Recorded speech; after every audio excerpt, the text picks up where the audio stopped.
Good evening friends. আজকে আপনাদের সাথে শেয়ার করব আমি পেপার চিকেন নানান রকমভাবে নানান স্টেটে নানানভাবে বানায়। আমি বানাবো আজকে একটু সাউথ ইন্ডিয়ান স্টাইলে পেপার চিকেন। ভীষণ ভালো খেতে হয়। স্টার্টার হিসাবেও আপনারা ইউজ করতে পারেন, আবার গ্রেভি হিসাবেও বানাতে পারেন। তো আমি একটু সেমি গ্রেভি টাইপ বানাবো, যেহেতু এটা রাইস দিয়ে খাওয়া হবে। আপনারা চাইলে কিন্তু এটাকে স্টার্টার হিসেবে ইউজ করতে পারেন। তো চলুন দেখে নেওয়া যাক কীভাবে বানাই। আমি নিয়ে নিয়েছি পেপার চিকেন বানানোর জন্য এখানে বোন শুদ্ধ চিকেন। আপনারা বোনলেস চিকেনে ইউজ করতে পারেন, বাট পেপার চিকেনের ক্ষেত্রে বোন শুদ্ধ ইউজ করলে খেতে ভালো লাগে। এখানে নিয়ে নিয়েছি পেপার চিকেনে আসল মশলা, অবশ্যই পেপার, ফ্রেশ গোলমরিচকে আমি একটুখানি ভুনে নিয়ে ক্রাশ করে নিয়েছি। একেবারে মিহি ক্রাশ না, মানে দরদরা ক্রাশ। এখানে নিয়ে নিয়েছি ভাজা জিরে, ধনে, লঙ্কার গুঁড়ো এবং মৌরি গুঁড়ো। এটাকে ভালো করে একটু ভেজে নিয়ে গোটা শুদ্ধ নিয়ে একটু মানে গুঁড়ো করে নিয়েছি। এবং দেখুন এটা জাস্ট মানে গুঁড়ো না, মানে দরদরা মতো আছে। একটু চিনি, যেহেতু আমরা বাঙালিরা বানাচ্ছি, সাউথ ইন্ডিয়ারা চিনি দেয় না, কিন্তু যেহেতু আমরা একটু চিনি ইউজ করি তো নিয়েছি। দিস ইজ অপশনাল, আপনি দিতে পারেন নাও দিতে পারেন। এটা হচ্ছে ফ্রেশ গরম মশলা, হোমমেড গরম মশলা, এলাচ, দারচিনি, লবঙ্গ দিয়ে ভালো করে এটাকে গুঁড়ো করে নিয়েছি। এখানে আছে চিকেন। আচ্ছা, আর এবার লাগবে ফোড়নের জন্য জিরা, লাগবে একটু টমেটো, তেজপাতা, গোটা লঙ্কার ভাবটা, আদা রসুনের পেস্ট, লেবু, দই, আর হচ্ছে কারি পাতা। সাউথ ইন্ডিয়ানে সমস্ত এতে কারি পাতার মাস্ট, এইটাতে পড়েই। আর এরকম লাচ্ছাদার পাতলা পাতলা onion, green chilli, that's is a must. এবার আমরা এটা উপকরণ এই ছাড়া আর কোনো কিছু দরকার নেই। আপনি নিয়ে নেবে কড়াই, আর এখানে নিয়ে নেবো অনেকটা পরিমাণে তেল। অনেকটা মানে আমি এখানে 4 চামচ তেল ইউজ করছি। আপনারা চাইলে কম বেশি দিতে পারেন। যদি আপনি চান ঘিতে ইউজ করতে পারেন। আমি ঘিতে ইউজ করছি না, আমি সর্ষের তেলেই করছি, কারণ আমার মতে তেল রান্নাটা একটু সর্ষের তেলেই খুব ভালো টেস্ট হবে। এবার আমি এখানে তেল আমার প্রিহিট করা ছিল কড়াই, এই জন্য গরমই আছে। দিয়ে দিলাম টেম্পারিং করার জন্য জিরা, দিয়ে দিচ্ছি কারি পাতা।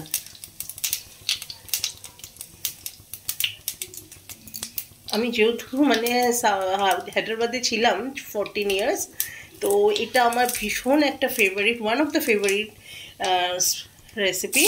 Green chilli as your own taste, and lots of onion, like half kg chicken, half kg onion, because this increase the taste. তো অনিয়নের ক্ষেত্রে কিন্তু কোনো রকম কার্পণ্য করলে হবে না, এই অনিয়নেই টেস্টটা কিন্তু বাড়বে।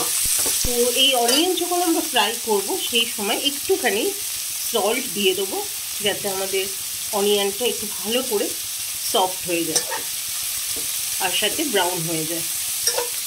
এটাকে ভাজবো ভালো করে।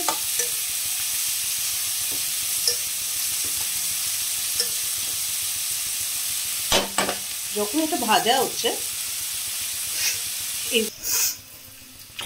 এখানে দেখুন ভালো করে টক দই, লেবুর রস আর নুন দিয়ে ভালো করে ম্যারিনেট করে দিয়েছি, যাতে ভালো করে চিকেনের মধ্যে যে একটা গন্ধ থাকে না চিকেনে, সেটাও চলে যাবে।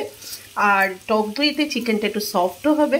আর তার সাথে হচ্ছে নুন, যাতে চিকেনের গায়ে ভালো করে লেগে যাবে। তো এই হয়ে গেল। এটাকে এবার এখানে ম্যারিনেট করে থাকবে, আর কিচ্ছু মশলা আমরা অ্যাড করবো না, চিকেনও বলে। এবার গোলমরিচের যে একটা গন্ধ থাকে না, সেটাকে ওভারশ্যাডো করে দেবে। তো ওই জন্য আমি এখানে গোলটা গরম মশলা ইউজ করলাম না, খালি একটু গুঁড়ো ইউজ করেছি। এই পেঁয়াজটা একটু সফট হোক, তারপরে আমরা আদা রসুন আর টমেটোটা দিয়ে দেবো। আমার বাড়িতে একটু ঝাল কম খায়, সেই জন্য আমি করলাম, কম দিলাম। ওটার সাথে 4-5টা দিয়ে দিতে পারেন। এইবার আদা রসুন ক্রাশ করে, আর তার সাথে টমেটো, গোটা তেজ, লঙ্কা, এগুলো সব দিয়ে ভালো করে কষে দেবেন। পেপার চিকেনের এই মশলাটা কিন্তু ভীষণ ইম্পর্টেন্ট। এই পেপার গুঁড়ো, 5 রকমের স্পাইসেস, জিরে, ধনে, লঙ্কা, মৌরি, চার রকমেরই, আর তেজপাতা অ্যাড করতে পারেন, আর দিয়ে ভালো করে রোস্ট করে সেইটা মানে মশলা করা, আর একটু আর হচ্ছে গোটা গরম মশলার গুঁড়ো আর একটু চিনি, যেহেতু আমরা একটু চিনি ইউজ করি, সুতরাং ভালো করে এটাকে কষতে হবে। হয়ে গেছে। এরপর এই ম্যারিনেটেড চিকেনটা, যেটা টক দই, লেবুর রস আর হচ্ছে নুন দিয়ে মাখিয়েছিলাম, সেইটাকে এর মধ্যে দিয়ে দেবো। আমি কোনো রকম এখন জল ইউজ করব না, কারণ টক দইয়ের নিজস্ব একটা জল থাকে, সেই জলটা বেরাবে।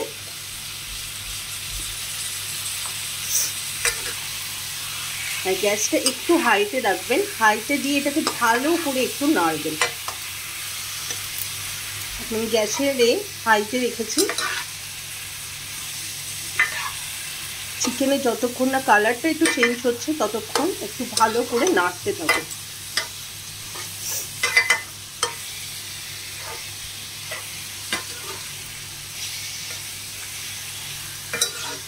এটা ভীষণ টেস্টি রেসিপি। আপনারা এটা রুটি, নান, পরোটা বা শুধুও স্টার্টার হিসাবে কিন্তু ড্রাই করে খেতে পারেন, ভীষণ টেস্টি হয়। এটা দেখতে এরকম এখন হলেও, আমি যেহেতু হলুদ ইউজ করিনি, আপনারা চাইলে কিন্তু হলুদ দেবেন। এইটার রেসিপিটাতে এক ফোঁটা কাশ্মীরি লঙ্কার গুঁড়ো আমি ইউজ করিনি, আপনারা চাইলে করতে পারেন, বাট এই যে রেসিপির যে বিউটিটা সেটা কিন্তু নষ্ট হয়ে যাবে। সুতরাং এটা এখন ঢাকা দিয়ে আমি বেশ কিছুক্ষণ ওটা হতে দেবো। মশলাটা আছে, সেই মশলাটা আমরা এখানে দিয়ে দেবো।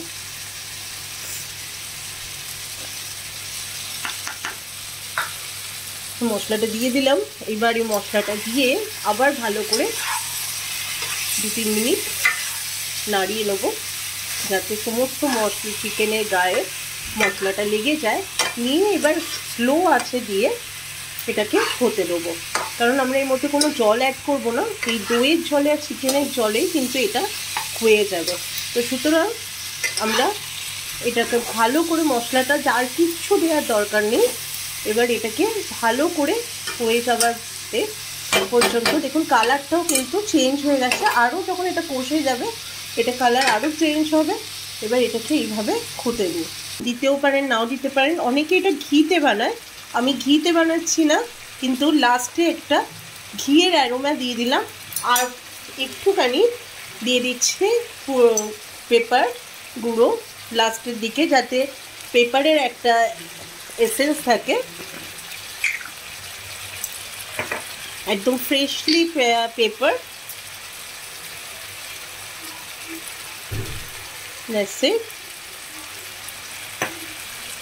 সুন্দর পেপার চিকেন একদম ready to go for eating purpose. দেখুন একদম সুন্দর সিদ্ধ হয়ে গেছে, এই যে দেখছেন পুরো খসে যাচ্ছে একদম। ঘিয়ের গন্ধ, কারি পাতার গন্ধ আর পেপারের গন্ধ এত সুন্দর বেরিয়েছে। তৈরি হয়ে গেল কত পেপার চিকেন। খুব সহজভাবে আমি বানালাম, বাড়ির সামান্য উপকরণ দিয়ে হায়দ্রাবাদি স্টাইলে আপনারা বানিয়ে ফেলতে পারেন পেপার চিকেন ঘরে বসেই। এটা চাইনিজভাবেও হয়, বাট আমি আজকে বানিয়েছি ইন্ডিয়ানভাবে। যদি আমার রেসিপিটা ভালো লেগে থাকে অবশ্যই লাইক করবেন, কমেন্ট করবেন, সাবস্ক্রাইব করবেন। দেখা হবে এরকম একটা তনুজ কিচেন থেকে একটা সুন্দর রেসিপি নিয়ে আবার আপনাদের সামনে।